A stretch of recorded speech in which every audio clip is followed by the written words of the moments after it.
At a tender age of 15, a young Indian student is expected to make the biggest decision of his life, something that is gonna define the rest of his life. He is forced to make this decision without having seen much in life. The options are absolutely limited. Prepare for engineering or medical, or choose commerce or arts. Agastya's 10th board exams had just finished, and he was not sure what to do in life, which direction to go in. His studious friends had already joined coaching institutes to prepare for JEE. Their only goal in life was to crack JEE and get into an IIT.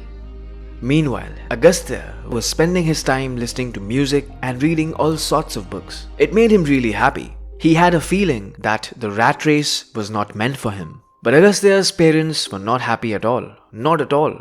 They hated Agastya for wasting away his time. They hated their own son for not being like other children. They would shout at him all day and shame him for not preparing for any entrance exam like the rest of his batchmates.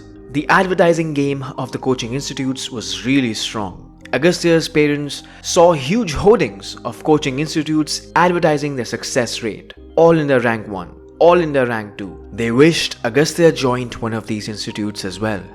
Agastya's 10th board exams came up and his results were really average for a science student. He wondered why his options were so limited. He wanted to explore, give it more time. He did not even have a personal computer yet. He wanted to learn some musical instrument. He had so many books on his wish list. He wanted to study those books really well. He wished he could do all these things. Agastya's parents wanted him to do engineering and get into an IIT. And for that, he would have to crack JEE. But Agastya had no interest in cracking JEE. He explained it to his parents that instead of wasting lakhs of rupees in coaching institutes, they could buy him a personal computer. They could buy him a musical instrument. They could buy him all the books in his wish list.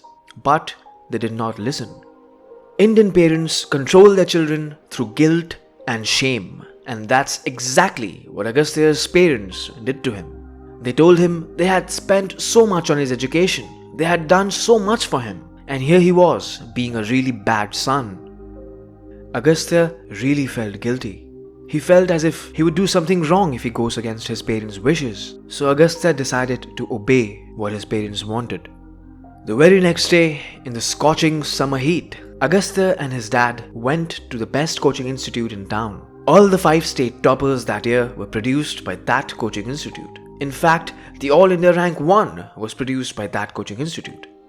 Agastya's father's annual salary was just 3 lakhs, yet he borrowed money from relatives, sold off some of his property, and paid a total of 2 lakhs to the coaching institute. He thought he was investing in his child's education, things that Indian parents do for their children.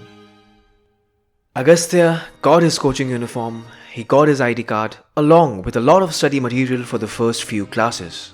Everything was well organized. Maybe this was the direction that he needed to go in. Maybe the rat race was not that bad after all.